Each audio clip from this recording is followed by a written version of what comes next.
কত বড় পাখি, নীল লাল সবুজ হলুদ।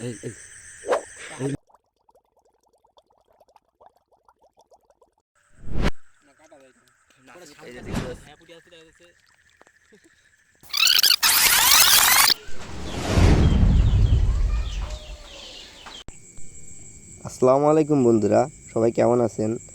আজ বিকাল থেকে আকাশটা মেঘাচ্ছন্ন, সন্ধ্যা থেকে বৃষ্টি হচ্ছিল, মাত্রই বৃষ্টি থামলো। তারপর আমরা ঠিক করলাম নদীর পরিবেশটা দেখে আসি।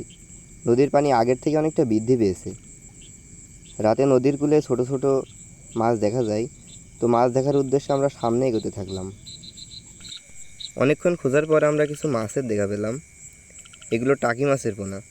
অনেক সময় পোনাগুলোর সাথে বড় মা মাছটাও থাকে, তাই আমরা খোঁজার চেষ্টা করলাম, কিন্তু খুঁজে পেলাম না। মাছগুলো যদি কোনোভাবে মারা না পড়ে, তাহলে কিন্তু মাছগুলো নদীর একটা বড় জায়গা জুড়ে ছড়িয়ে পড়বে। বন্ধুরা, বর্ষার সময় কিন্তু দেখা যায় টাকি মাছ সহ অন্যান্য মাছগুলো ডিম প্রদান করে এবং তা থেকে পোনা তৈরি হয়, এবং নদীর অনেক জায়গায় এমন পোনার ঝাঁক দেখা যায়। বন্ধুরা, তারপর আমরা আরও সামনে এগোতে লাগলাম এবং দেখতে পেলাম একটা পাখি মরে পড়ে আছে। পাখিটার নাম শামুক ভাঙা। এটা এক প্রজাতির বক পাখি। পাখিটাকে সম্ভবত এয়ারগান দিয়ে মারা হয়েছে। আমাদের অঞ্চলে প্রায়ই এই পাখিটিকে দেখা যায়। এটা যেহেতু বিলুপ্তপ্রায় প্রাণী, তাই আমাদের উচিত এগুলোকে বাঁচিয়ে রাখা। পাখিটা আঘাতপ্রাপ্ত হয় উঠতে উঠতে এখানে এসে পড়েছে।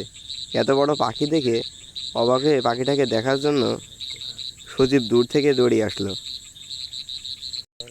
এবং সে কিন্তু পাখিটা বেঁচে আছে কিনা দেখার চেষ্টা করলো। এক পর্যায়ে পাখিটাকে রেখে আমরা চলে গেলাম। বন্ধুরা, পাখিটাকে কিন্তু শিয়াল কিংবা কুকুরে নিয়ে যাবে। তারপরে আমরা আরও সামনের দিকে এগিয়ে গেলাম এবং একটা জাল দেখতে পেলাম।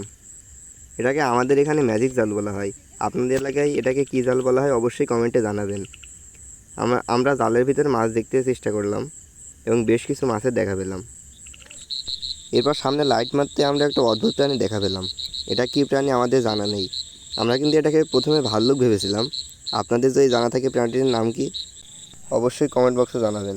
বর্ষার সময় নদীর ধারে এমন অনেক প্রাণী আনাগোনা দেখা মেলে। এরা বিভিন্ন মাছ কিংবা হাঁস মুরগি খুঁজে। এবার দেখুন বন্ধুরা, লাইটের আলো পড়তেই প্রাণীর চোখ ঝলমল করছিল। তো যাই হোক বন্ধুরা, আজকের রাতের ওয়েদারটা অনেক সুন্দর ছিল। তার সাথে কিন্তু আজকে পূর্ণিমা রাত ছিল। আমরা খুবই উপভোগ করলাম।